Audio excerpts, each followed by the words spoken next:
안녕하세요. 형광펜 성경과 함께하는 성경 공부. 오늘은 여호수아 8장입니다. 저번에 아이성한테 졌잖아요. 오늘은 다시 이기게 됩니다. 여호와께서 여호수아에게 이르시되 두려워 말라 놀라지 말라 군사를 다 거느리고 일어나 아이로 올라가라. 보라 내가 아이 왕과 그 백성과 그 성읍과 그 땅을 다 너의 손에 주었다.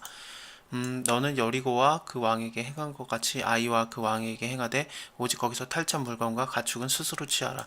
저번에 여리고 성에서는 그 물건들은 하나님의 곳간에 넣지 않습니까? 그런 금속 같은 것들을 넣었습니다. 근데 가축에 대해서는 다 칼로 없앴거든요. 다 죽이었는데 여기서는 취하게 해주는 겁니다. 그래서 이스라엘 사람들이 전쟁을 한 다음에 이 가축들은 가질 수 있게 되는 겁니다. 너는 성 뒤에 복병할지라. 하나님께서 이런 방법을 가르쳐 주세요. 성 뒤에 복병을 해서 이제 아이성을 어떻게 이기는지를 가르쳐 주셨는데, 이 뒤에 여호수아가 일어나서 군사와 함께 아이로 올라가려 해서 용사 3만 명을 뽑아서 밤에 보내고 그들에게 매복을 하는 것들, 성 뒤에 가서 매복을 하고 그 성읍에서 너무 멀리 가지 말고 스스로 예비하라. 굉장히 좀 자세하게 이런 전략을 세우거든요. 이것을 하나님께서 다 가르쳐 주신 건지, 아니면 하나님께서 너는 성대에 복병을 할지라 이 말만 듣고 이런 계략을 이제 알게 된 건지는 모르겠습니다만, 어쨌든 이런 좀 전략을 잘 세우게 돼요. 아마도 제 생각에는 하나님께서 다 가르쳐 주신 게 아닐까 싶습니다. 이것들을 다 가르쳐 주신 거고 여호수아가 그대로 하는 거 아닌가 그렇게 싶습니다. 어쨌든 모세에게 말씀하셨을 때도 이제 약속의 땅 가나안 땅에 가면은 원래 싸울 필요도 없었잖아요. 하나님께서 다 싸우시는 거고 내가 왕벌들을 보내겠다 막 그러셨죠. 그게 말벌들이에요. 그걸 히브리어로 번역을 하면요. 그래서 이스라엘 사람들이 싸울 것도 없이 그냥 하나님이 다 싸우려고 했는데, 저번에 아이성 전투 때 자기네들이 싸우려고 3천 명이 올라가서 싸우잖아요. 그래서 결국엔 지고 와요. 그것 때문에 그런지 모르겠지만 어쨌든 이제 하나님께서는 그래 니네가 싸우고 싶으면 싸워라 그런 식으로 좀 하시는 것 같아요. 직접 싸우고 싶으면 싸워라. 하지만 내가 도와주겠다 그러는 거죠. 그래서 그 땅을 너희 손에 다 주었다. 하나님이 결국엔 이기게 하시는 거예요. 이번에는 3만 명을 뽑아요. 저번에 3천 명만 이렇게 보냈었잖아요. 근데 이번에는 10배 가까운 3만 명을 뽑아서 그들이 복병을 하게 되는 겁니다. 성 뒤에 가서요. 매복을 하고 있고, 그 다음에 나와 나를 쫓는 모든 백성은 다 성읍으로 가까이 가리니, 이 백성들을 다 합하면은 여러분들 기억나시죠? 그 싸울 수 있는 자가 60만 명이 넘었어요. 굉장히 많은 숫자인데 이 숫자들이 다 싸우러 들어가는 겁니다.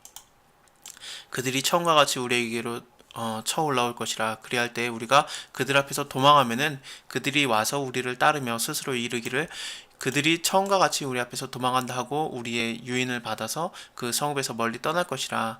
우리가 그 앞에서 도망하거든 너희는 매복한 곳에서 일어나서 그 성읍을 점령하라. 너희 하나님 여호와께서 너희 손에 붙이셨느니라. 아마 이것을 정확하게 여호수아가 예견하고 있는 걸 볼 때, 이렇게 될 것이다라고 정확하게 알고 있는 걸 볼 때 하나님께서 이 모든 것들을 다 가르쳐 주셨던 게 아닌가. 근데 여기서는 단 이렇게 굉장히 좀 간략하게 적어 놓은 게 아닌가 싶습니다. 이렇든 저렇든 하나님이 요것만 말했어도 어쨌든 이런 계략을 만들어내는 것도 결국에는 하나님께서 지혜를 주셨기 때문에 그런 것 같아요. 여호수아에게요. 어쨌든 여호수아가 이렇게 다 말하게 되고 명령을 하게 되었습니다. 그들을 보내게 되었고 그들이 복병할 곳에 가서 아이 서편 베델과 아이 사이에 매복하였고 여호수아는 그 밤에 백성들 가운데서 잤습니다. 여호수아가 아침에 일찍 일어나서 백성들을 정구하고 이스라엘 장로들과 더불어서 백성 앞에 이제 올라가게 되는 거죠. 그를 쫓는 군사들이 다 올라가서 성읍 앞에 가까이 이르러서 아이 북편에 진을 치게 되었고, 또 그와 아이 사이에는 한 골짜기가 있었습니다. 그가 5천 명가량을 택해서 성읍 서편과 베델 아이 사이에 또 매복을 시키게 되었습니다. 이와 같이 성읍 북편에 온 군대가 있고 성읍 서편에는 복병이 있고, 참 완전히 지금 거의 둘러싸고 있는 상황입니다. 그리고 여기 골짜기 가운데로 들어가게 되고요. 아이 왕이 이를 보고 그 성읍 백성과 함께 일찍 일어나서 급히 나가 아라바 앞에 이르러서 정한 때 이스라엘과 싸우려고 성읍 뒤에 있는 복병이 있는 줄을 알지 못했습니다. 여호수아와 그 온 이스라엘이 그들 앞에서 거짓패하고 광야길로 도망하고, 그러니까 이제는 유인을 받게 된 거예요. 그래서 다 성을 떠나게 된 겁니다. 지금 아이성에 있는 사람들이 다 나오게 된 겁니다. 그리고 문도 열어놓고 완전히 이거는 정말 바보 같은 짓을 한 건데, 근데 처음에 어쨌든 졌잖아요, 이스라엘이. 근데 그 진 것이 오히려 또 좋게 되는 겁니다. 이렇게 하나님께서 도우시니까 오히려 처음에 졌던 것이 이번에도 걔네가 지고 도망가고 있구나. 이번에는 우리가 다 같이 나가서 걔네들을 다 없애버리자. 그래서 진멸시키자. 그런 식으로 해서 다 나오게 된 거고 문을 닫을 생각도 못했던 거죠. 그래서 오히려 처음에 실수했던 거, 처음에 잘못됐던 것이 하나님께서는 그것이 모든 걸 다 협력되어서 선을 이루게 하시는 겁니다. 하나님은 그래서 전지전능한 분이에요. 잘된 것만, 우리가 잘했던 것만, 그것을 통해서만 하나님께서 선한 일을 역사하시는 게 아니라 모든 것이 다 합력하여서 선을 이루게 하시는 전지전능한 하나님입니다. 그래서 우리가 굉장히 좀 잘못했던 것도 하나님께서는 그걸 선하게 바꾸실 수 있는 그런 전능하신 분입니다. 그렇기 때문에 옛날 거 뭐 다 없애고 취소, 그게 아니라 하나님은 모든 것을 다 하실 수 있는 거죠. 우리가 그래서 두려워할 필요가 없어요.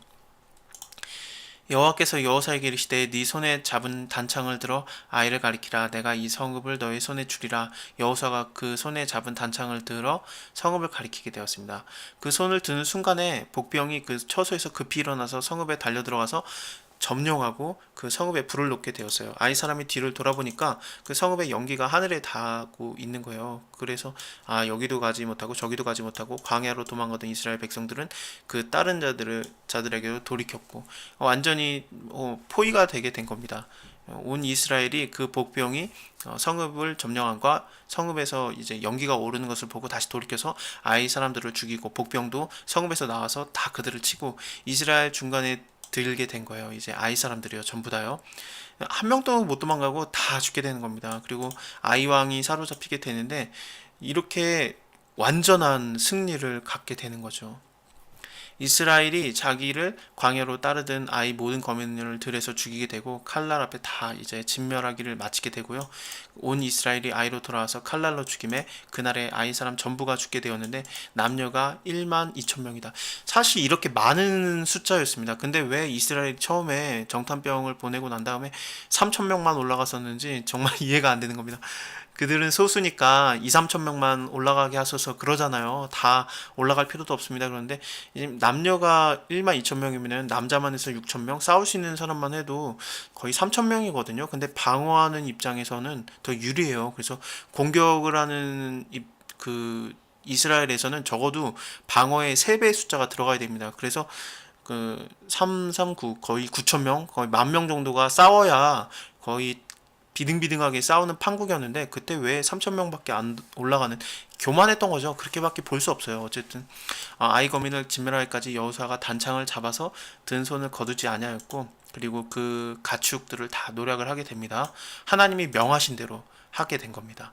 하나님의 명한 대로 하는 게 되게 중요하잖아요. 이번에는 하나님께서 명하신 대로 그들이 다 가질 수 있게 하신 거죠.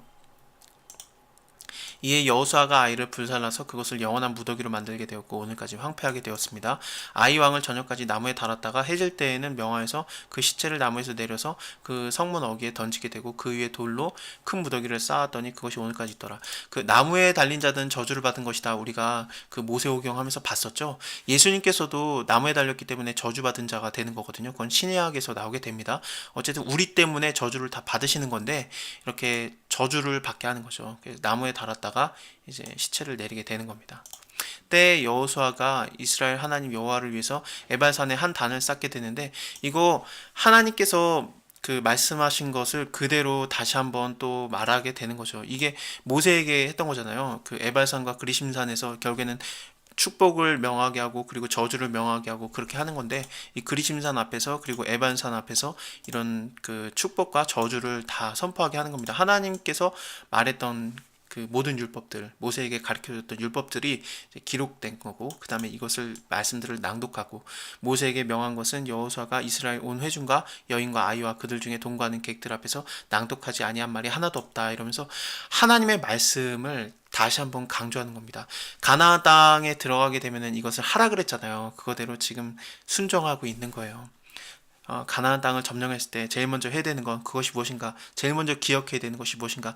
하나님 말씀을 따라 살게 되면은 복에 거하는 것이고 그러지 않으면 저주에 놓이게 된다. 그것을 다시 한번 이렇게 강조하고 있는 것이죠. 자, 다음 장 9장에서는 싸우지 않고 이기기는 하는데 되게 좀 찝찝하게 이겨요. 근데 어쨌든 싸우지 않고 이기는 그런 장면을 보게 될 겁니다. 다음에 뵐게요. 감사합니다.